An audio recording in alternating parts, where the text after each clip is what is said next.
Recording in progress. நாங்கள் pastor Christina Titus அவர்கள் இந்திய மண்ணிலிருந்து எடுத்து வருகிற நற்செய்தி கூட கடந்து செல்வோம்.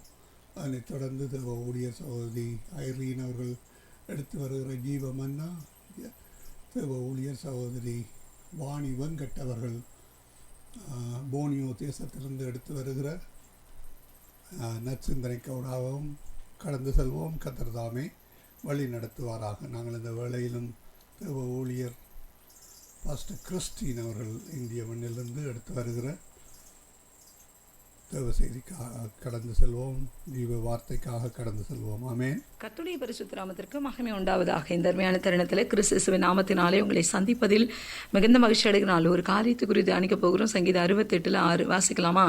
தேவன் தனிமையானவர்களுக்கு வீடு வாசல் ஏற்படுத்தி கட்டுண்டவர்களை விடுதலையாக்குகிறார், துரோகிகளோ வறண்ட பூமியில் தங்குவார்கள். ஆமென். அல்லேலூயா. கர்த்தருடைய பிள்ளைகளே, தனிமையானவர்கள் இந்த உலகத்தில் எல்லோரும் தனிமையானவங்க தான் இல்லை. கைவிடப்பட்ட சூழ்நிலை, 1000 சொந்தம் இருக்கும், ஆனால் சாப்பிட்டியான்னு கேட்க ஒருத்தர் இருக்க மாட்டாங்களே, அதெல்லாம் தனிமை தான்.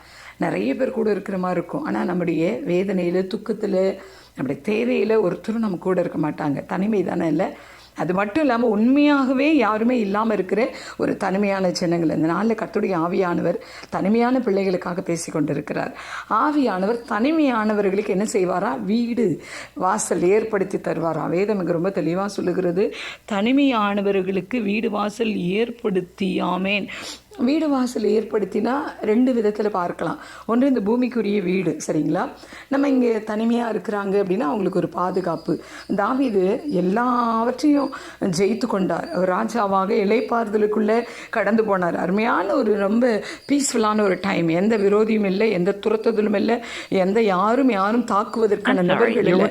அப்படி ஒரு அழகான ஒரு தருணத்தில் அவர் வீட்டில் இருக்கும்பொழுது அவர் சொன்னார், நான் அழகான வீட்டில் இருக்கிறேன், மச்சு பாவப்பட்ட வீட்டில் இருக்கிறேன், ஆனால் என் தேவனுடைய உடன்படிக்கை பெட்டி ஒரு திரைச்சீலை கீழே இருக்குது, அதனால் ஆலயம் கட்ட போகிறேன்னு எழும்பினார். ஆனால் கர்த்தர் சொன்னார், இல்லை நீ ஆலயம் கட்ட வேண்டாம், ஏன்னா யுத்தத்தினால் உன் கைகள் இரத்தக்கரை படிந்திருக்கிறது, அது வேண்டாம். உன் கற்ப பிறப்பாகி உன் மகனே எனக்கு ஒரு ஆலயத்தை கட்டுவான், நான் உனக்கு ஒரு வீட்டை கட்டி தருவேன் அப்படின்னு பேசினார். கர்த்தருடைய பிள்ளைகளை, இந்த நாளில் ஆவியானவர் சொல்லுகிற ஒரு வீட்டை நான் கட்டி தருவேன் அப்படின்னு தாவீதோடு கூட பேசினார். கர்த்தர் செய்தார் இல்லைங்களா? அந்த வீடு என்ன வீடு? நிலையான வீடு. ஆமேன். தாவீதுக்கு சொன்ன வீடு இந்த பூமியிலே வாழ்கிற வீடு இல்லை, ஒரு நிலையான வீடு. ஆமேன். அது பாருங்களேன், தலைமுறையாக தொடர்ந்து வருகிற வீடு.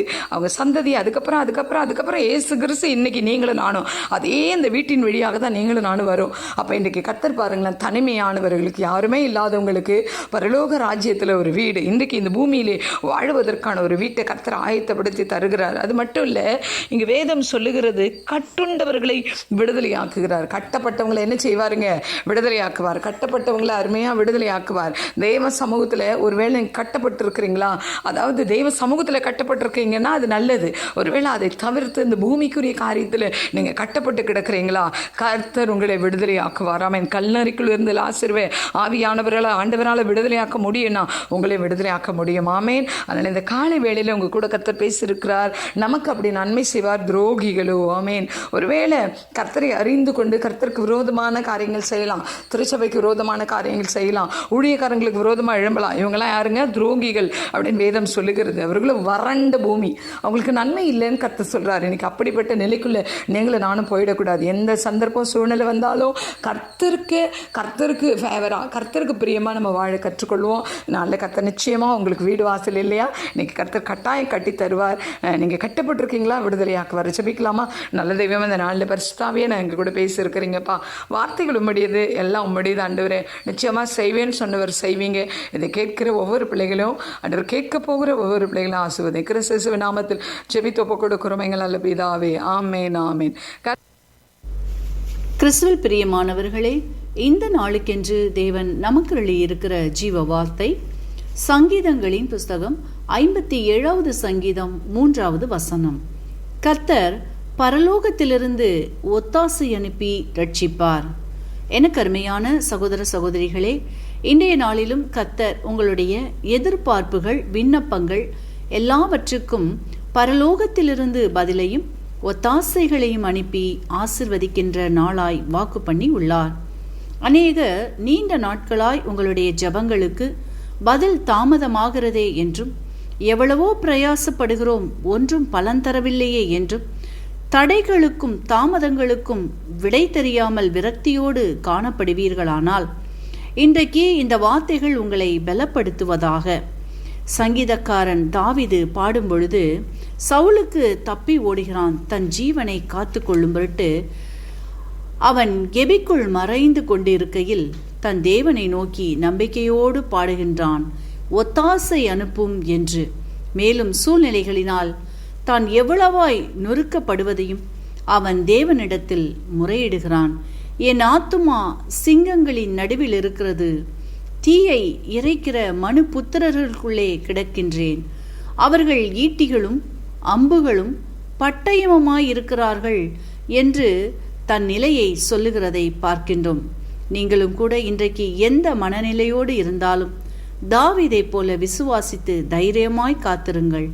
உங்களுக்கும் இன்றைக்கு பரலோகத்திலிருந்து தாவீதுக்கு ஒத்தாசை அனுப்பின தேவன் உங்களுக்கும் ஒத்தாசைகளை அனுப்புவார், ஆசீர்வதிப்பார். இன்றைக்கும் நாம் 1 ராஜாக்களின் புஸ்தகம் 17வது அதிகாரத்தை வாசிக்கையில் அங்கே சாரிபாத் விதவையை குறித்து பார்ப்போமானால், சாரிபாத் ஊரிலே கடும் பஞ்சம் நிலவுகின்றது. ஒருவேளை உணவிற்கு வழி இல்லாத நிலை உண்டாகின்றது. அப்படிப்பட்ட சூழ்நிலையில் அந்த ஊரில் உள்ள அந்த விதவை தன்னிடம் கடைசியாக இருக்கின்ற ஒரு பிடி மாவும் கொஞ்சம் எண்ணெயும் வைத்து சாப்பிட அடையை செய்து தானும் தன் மகனும் உண்டுவிட்டு செத்துவிடலாம் என்று எண்ணினர். காரணம், வருமானம் இல்லை, கணவனை இழந்தவள், மகனோ சிறிய வயதுள்ளவன், பசியின் கொடுமையை அனுதினமும் அனுபவிக்க முடியாத நிலை. தங்களுக்கென்று உதவி செய்வதற்கும் ஊரில் யாரும் முன்வரவில்லை. தான் மட்டும் செத்துவிட்டால் மகன் துன்பப்படுவான், ஆதலால் இருவருமே செத்துவிடலாம் என முடிவெடுத்து கடைசி மணித்துளிகளை எண்ணியவளாய், உலகமே இருளாய் போன நிலையில் வாழ்க்கை பயணத்தின் இறுதி கோட்டை, கடைசி மைல்கல்லை அடையப் போகிறோம் என்றவளாய் விறகு பொறுக்கிக் கொண்டு இருந்தவளின் இருதயத்திலிருந்து வடிகின்ற கண்ணீர் துளிகளை கர்த்தர் காண்கிறவராய், எலியா என்ற தீர்க்கதரிசியின் மூலமாய் சாரிபாத்திற்கு போ, விதவையை பார் என்று அனுப்பி எண்ணெயையும் மாவையும் ஆசீர்வதித்து பஞ்சகாலம் முடியும் வரையில் மாவும் எண்ணெயும் செலவழிந்து போகாதபடிக்கு ஆசீர்வாதத்தை கட்டளையிட்டு ஜீவனை தருகின்றார். வசனம் இப்படியாக சொல்லுகிறது, நானோ இந்த உலகத்திற்கு வந்தது ஜீவனை தரவும் அது பரிபூரணப்படவுமே என்று. பிசாசோ திருடவும் கொல்லவும் அழிக்கவும் வருகிறவன். ஆதலால் அவள் தன் சூழ்நிலையில் தன்னை சாவிற்கு ஒப்பு கொடுத்தவளாய் பேசுகின்றாள். சூழ்நிலை அவளை மரணத்தின் வாசலுக்கு அழைத்துச் செல்ல காத்திருக்கிறது. ஆனால் கர்த்தரோ அந்த மரணத்தை சிலுவையில் ஜெயமாய் விழுங்கினபடியினால் புது வாழ்வை தருகின்றார். இன்றைக்கும் எனக்கு அருமையானவர்களே, நீங்களும் கடந்து போகின்ற சூழ்நிலைகள் கூட உங்களின் சமாதானத்தை சாகடிப்பதாகவும், பலனை திருடுவதாகவும், ஆசீர்வாதத்தை சூறையிடுவதாகவும் காணப்படுகின்ற நிலையில் பாதையின் முடிவுதான் என்ன? எங்கு இந்த பாதை முடியும்? எப்படி கடப்பது? இளைப்பாறுதலுக்கு இடமில்லையே என்று கலங்கிக் கொண்டு பயத்தோடும் நடுக்கத்தோடும் காணப்படுவீர்களானால், இன்றைக்கு உங்களை கடினப்படுத்துகின்ற சூழ்நிலைகளிலிருந்து விடுவிக்கும்படியும் பரலோகத்திலிருந்து ஒத்தாசையை அனுப்புகின்றார். உங்களின் நீண்ட நாள் ஜெபங்கள், தடைகள், தாமதங்களுக்கு இன்று பரலோகத்திலிருந்து பதில் வருகின்றது. எதிர்பாராத நன்மைகளும் மனித தயவுகளும் இன்றைக்கு கிடைக்கும்படி ஆசீர்வதிக்கின்றார். ஆகவே அருமையானவர்களே, சூழ்நிலைகளை கண்டு கலங்காதீர்கள். அவைகளை காட்டிலும் பெரியவர் நம் கர்த்தர். அவர் சொல்ல ஆகும், கட்டளையிட நிற்கும். வார்த்தையை விசுவாசியுங்கள், அற்புதங்களை காண்பீர்கள். கர்த்தர் பரலோகத்திலிருந்து ஒத்தாசை அனுப்பி ரட்சிப்பார். ஆமேன். இன்றைக்கும் இந்த வார்த்தைகளை கேட்டுக்கொண்டிருக்கின்ற உங்களில் யாரேனும் உங்களின் பாவங்களுக்காக மரித்து உயிர்த்தெழுந்த இயேசுவை அறியாமலும் விசுவாசியாமலும் இருப்பீர்களானால், இன்றைக்கு உங்களை ஒப்பு கொடுத்து விசுவாசியுங்கள். உங்களின் பாவங்களும் மன்னிக்கப்பட்டு விடுதலையாகி ஆசிர்வதிக்கப்படுவீர்கள். இந்த வார்த்தைகள் மூலமாக கர்த்தர் இன்று உங்களை ஆசீர்வதிப்பாராக. கிறிஸ்துவுக்குள் பிரியமான சங்கமம் தமிழ் கிறிஸ்தவ வானொலி நேயர்களுக்கு அன்பின் வாழ்த்துக்கள். இன்றைய மன்னா: அசதியாயிராமல் ஜாக்கிரதையாயிருங்கள், ஆவியிலே அனலாயிருங்கள், கர்த்தருக்கு ஊழியம் செய்யுங்கள். ரோமர் 12:11. பிரியமானவர்களே, சுதந்திரிக்க வேண்டியவற்றை விசுவாசத்தினால் பெற்றுக்கொள்ளுங்கள். யோசுவா இஸ்ரவேல் ஜனங்களை நோக்கி, நீங்கள் தேசத்தை சுதந்திரித்துக் கொள்ள அசதியாயிராதேயுங்கள் என்றான். மனிதனுடைய இயற்கை சுபாவம் சில வேளைகளில் தேவனுடைய நன்மைகளை பெற்றுக்கொள்ள முடியாதபடி சோம்பலாகவும் அசதியாகவும் இருக்கிறது. ஜீவனுக்கு போகிற வாசல் இடுக்கமானதாயும் வழி நெருக்கமானதாயும் இருக்கிறது. இந்த வழியில் பிரவேசிக்க வேண்டுமென்றால் அசதியின்றி ஜெபிக்க உறுதி வேண்டும். தேவனுடைய வார்த்தையை வாசிக்க பசிதாகம் வேண்டும். தேவனுடைய வாக்குத்தத்தங்களை சுதந்திரிக்க உற்சாகம் வேண்டும். விசுவாசத்தில் நடக்கவும் தேவனில் நம்பிக்கை தேவை. அர்ப்பணிப்போடு செய்யப்படும் ஊழியம் தலைமுறைகளை தொடரக்கூடிய சரித்திரத்தை உருவாக்கும். பரலோக ராஜ்யத்தை யார் பிடித்துக் கொள்கிறார்களோ, ஏனோ தானோ என்று வாழ்கிறவர்கள் அல்ல, பலவந்தம் பண்ணுகிறவர்களே அதை பிடித்துக் கொள்கிறார்கள். பரலோக ராஜ்யத்தை சுதந்திரிக்க நாம் செல்ல வேண்டிய வாசல் இடுக்கமானதுதான். கேட்டுக்கு போகிற வாசலோ விசாலமானது. இதனால் தான் அநேகர் சத்தியத்தை அறிந்தும் போராட்டங்களை கண்டதும் பின்வாங்கி விடுகிறார்கள். நீங்கள் கர்த்தரிடமிருந்து ஜெயத்தையும் ஆறுதலையும் சகல நன்மைகளையும் பெறும்படிக்கு உங்கள் ஆவிக்குரிய ஜீவியத்தை ஆராய்ந்து பாருங்கள். எங்கே சோர்ந்து போயிருக்கின்றீர்களோ அந்த இடத்திலிருந்து எழுந்து புறப்படுங்கள். நீங்கள் சுதந்திரிக்க வேண்டிய ஆசீர்வாதங்கள் அநேகம் உண்டு. எங்களுடைய ஆவிக்குரிய ஜீவியத்தில் எந்த இடத்தில் சோர்வாக இருக்கிறோமோ அந்த இடத்தை விட்டு எழுந்து கட்டப்பட எம்மை ஒப்பு கொடுத்து செபிப்போம். அசதியை நீக்கி தேவ சித்தத்தை நிறைவேற்ற நம்ம ஒவ்வொருவரையும் தேவன் எடுத்து பயன்படுத்துவாராக. ஆமேன். தேவன் தாமே இந்த வார்த்தைகளை கொண்டு ஒவ்வொருவரையும் நிறைவாய் ஆசீர்வதிப்பாராக. God bless you.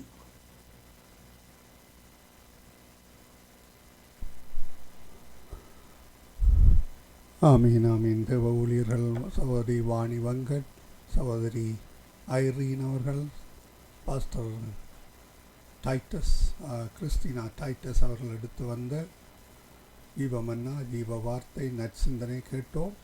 இந்த வேளையில் நாங்கள் வாக்கு தத்துவ தியானத்துக்கூடாக கடந்து செல்ல கர்த்தர் உதவி செய்வாராக. தேவ ஊழியர் சுசேசகரை பின்வாணர் அவர்கள் வாக்கு தத்துவ தியானத்துக்கூடாக வழி நடத்துவார்.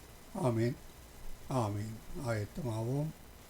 அன்றியும் நன்மை செய்யவும் தான தர்மம் பண்ணவும் மறவாதிருங்கள். இப்படிப்பட்ட பலிகள் மேல் தேவன் பிரியமாயிருக்கிறார். ஆமேன். கேட்போமா?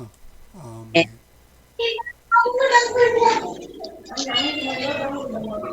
கிறிஸ்துவுக்குள் பிரியமான அன்பு உள்ளங்களை இந்த காலை வேளையில் நான் வாழ்த்துவதில் நான் மிக்க மகிழ்ச்சி அடைகிறேன்.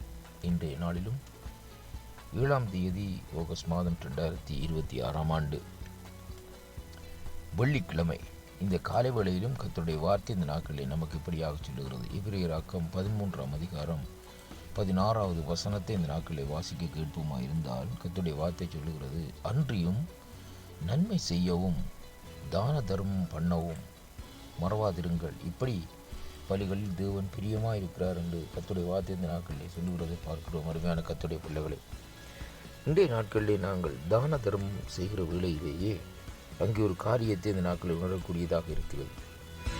நாங்கள் அறியாதவர்களுக்கு தெரியாதவர்களுக்கு இந்த நாட்களிலே தான தர்மத்தை செய்கிறோம். ஆனால் அந்த தான தர்மங்கள் சில வேளைகளிலே இந்த நாட்களில் இருக்கிற வேளையிலே அங்கே கர்த்தராலே அனுப்பப்பட்டவர்களாக இந்த நாட்களில் இருக்கலாம். உண்மையான அன்பு பிள்ளைகளே, அதனால தான் வேதம் சொல்லுகிறது, நன்மை செய்ய வேண்டும் முதலாவதாக, இரண்டாவதாக தான தர்மம் பண்ண வேண்டும். இது ரெண்டையும் இந்த நாட்களிலே ஒவ்வொரு மனுஷரும் இந்த நாட்களிலே தன்னுடைய நினைவிலே இந்த நாட்களில் கொண்டிருக்க வேண்டும் என்பதைத்தான் கர்த்தருடைய வார்த்தை இந்த நாட்களில் துணியமாக நமக்கு இந்த நாட்களிலே சொல்லுகிறதை பார்க்கிறோம். அருமையான கர்த்தருடைய பிள்ளைகள், ஏனென்றால் இப்படிப்பட்ட பலிகள் எப்படியாக இருக்கிறதாம், தேவனுக்கு பிரியமாக இருக்கிறதாம் என்று ஆண்டவருடைய வார்த்தை இந்த நாட்களே நமக்கு சொல்லுகிறோம். ஆண்டவருக்கு பிரியமான காரியங்களை நாங்கள் செய்ய வேண்டுமா இருந்தால் சங்கீதக்காரனாகிய தாவீது சொன்னது போல கர்த்தருக்கு பிரியமானதை நான் செய்ய வாஞ்சிக்கிறேன் என்று சொல்லி அருமையான கர்த்தருடைய பிள்ளைகளே அப்படியாக அந்த நாட்களில் தேவனுடைய பிரியமான காரியங்களை நாங்கள் முதலாவதாக அறிந்து கொள்ள வேண்டும். ஒரு தகப்பன் ஒரு பிள்ளையினுடைய பிரியத்தை இந்த நாட்களில் அறிந்திருப்பார். அதனாலே தான் அவர் தன்னுடைய பிள்ளையுடைய தேவைகளை இந்த நாட்களிலேயே இந்த பிரியத்தின்படி சந்திக்கிறார் என்று சொல்லி இந்த நாட்களிலே பார்க்கிறோம். அருமையான கர்த்தருடைய பிள்ளைகளே, ஒரு கணவன் மனைவியினுடைய பிரியத்தை அறிந்து அதற்கு ஏற்ற பிரகாரம் இந்த நாட்களிலே அவர்களுக்கு செய்ய வேண்டிய காரியங்களை எல்லாம் செய்து கொண்டிருப்பார் என்பதைத்தான் இன்றைக்கு நாங்கள் பார்க்கக்கூடியதாக இருக்கிறது. ஆனால் இன்றைக்கு இந்த வானத்தையும் பூமியும் உண்டாக்கின சர்வ வல்லவருடைய தேவைகளையும் அவருடைய பிரியத்தையும் இந்த நாட்களில் அறியாத மக்களாக இந்த நாட்களில் அங்கே இருக்கிறதை இன்றைக்கு வேதம் நமக்கு தெளிவாக திட்டவட்டமாக இந்த நாட்களில் கற்றுத்தருகிறதை பார்க்கிறோம். அதைத்தான் இந்த எபிரேயர் ஆக்கத்திலே சொல்லப்படுகிறது. அன்றியும் நன்மை செய்யவும் தான தர்மம் பண்ணவும் மறவாதிருங்கள், ஏனென்றால் இப்படிப்பட்ட பலிகள் எல்லாம் தேவன் பிரியப்படுகிறார் என்று சொல்லி இந்த நாட்களில் சொல்லப்படுவதை பார்க்கிறோம். அதனாலே அருமையான கர்த்தருடைய பிள்ளைகளே, கர்த்தருக்கு பிரியமான காரியத்தை நாங்கள் செய்யும்படியாக இன்றைக்கு நாங்கள் வாஞ்சிக்க வேண்டும் என்பதைத்தான் கர்த்தருடைய வார்த்தை இந்த நாட்களில் நமக்கு உறுதியாக வலியுறுத்தி கட்டளையிடுகிறதை பார்க்கிறோம். மனுஷனுக்கு பிரியமாக சில வேளைகளில் நடக்கிறோம். ஒரு வேலை செய்கிற இடத்திலே ஒரு முதலாளியுடைய பிரியத்தை அறிந்து இந்த நாட்களை அவருக்கு பிரியமாக சில வேளைகளில் ஓவர் டைம் செய்கிறோம், காரியங்களை செய்கிறோம், இப்படியாக செய்கிறோம். சில வேளைகளில் நமக்கு தெரிந்தவர்கள் நாங்கள் நேசிக்கிறவர்களுக்கு பிரியமாக அந்த நாட்களிலே நாங்கள் நடக்கிறோம் என்பதையும் இன்றைக்கு நாங்கள் பார்க்கிறோம். ஆனாலும் முதலாவது நாங்கள் அறிந்து கொள்ள வேண்டும், இந்த வானத்தையும் பூமியை உண்டாக்கின கர்த்தர் மட்டுமல்ல, அவர்தான் நம்மை சிருஷ்டித்தது மட்டுமல்ல, அனுதினமும் நாங்கள் சுவாசிப்பதற்கு சுவாசத்தையும் தருகிற கர்த்தர். அப்படிப்பட்ட அந்த ஜீவனுள்ள தேவனுக்கு பிரியமானது என்னதென்று சொல்லி இந்த நாட்களை அறிந்த நாட்களை நாங்கள் செயற்படுவோமா இருந்தால் கர்த்தர் நம்முடைய வாழ்க்கையிலே மகத்துவமான காரியங்களை, அற்புதமான காரியங்களை செய்ய இந்த நாட்களில் வல்லவராக இருக்கிறார் என்பதைத்தான் இந்த வாக்குத்தத்தத்தினூடாக இன்றைக்கு நாங்கள் காணக்கூடியதாக இருக்கிறது. அதனாலே கிறிஸ்துவுக்குள் அன்பான அன்பு சகோதர சகோதரிகளே, இந்த வாக்குத்தத்தங்களை கேட்கிற ஒவ்வொரு பிள்ளைகளும் இந்த நாட்களிலே தேவனுக்கு எப்படியாக நாங்கள் பிரியமாக நடக்க வேண்டும் என்பதை இந்த நாட்களில் முதலாவதாக கற்றுக்கொள்ள வேண்டும். ஆண்டவருக்கு பிரியமாக எப்படியாக நடப்போம் என்பதை நாங்கள் கற்றுக்கொண்டால் அவருடைய விருப்பத்தை அறிந்து அவருக்கு பிரியமாக நாங்கள் வாழுகிற வேளையிலே தேவன் நம்முடைய தேவைகளை சந்தித்து நம்மை ஆசீர்வதித்து நம்மை நடத்த தேவன் வல்லவராக இருக்கிறார் என்பதைத்தான் இந்த வாக்குத்தத்தத்தினூடாக நாங்கள் கற்றுக்கொள்ளக்கூடியதாக இருக்கிறது. அன்பு சகோதர சகோதரிகளே, இந்த வாக்குத்தத்தங்களை கேட்கிற பிள்ளைகளே, இவ்வளவு நாளும் நீங்கள் உங்களுக்கு பிரியமாக நடந்திருந்தால் இனி ஒரு தீர்மானத்தை எடுங்கள். ஆண்டவரே, நான் உமக்கு பிரியமானதை செய்ய எனக்கு கற்றுத்தாரும் என்று தாவீது ராஜா சொன்னது போல கேளுங்கள். அப்பொழுது தேவன் தன்னுடைய பிரியத்தை உங்களுடைய தரிசனத்திலே, கனவிலே, இந்த நாட்களிலே, ஜெபத்திலே உங்களோடு இடைப்படுவார். அப்பொழுது நீங்கள் அவருக்கு பிரியமானதை செய்து இந்த நாட்களிலே அவரிடத்திலே இருந்து ஒரு சமாதானத்தையும் ஒரு விடுதலையும் இந்த நாட்களிலே பெற்றுக்கொள்ளக்கூடியதாக நாட்களிலே இருக்கும் என்பதைத்தான் இந்த வாக்குத்தத்தம் நமக்கு உறுதிப்படுத்துகிறது. கர்த்தர் தாமே உங்களை ஆசீர்வதிப்பாராக. ஆமென், ஆமென்.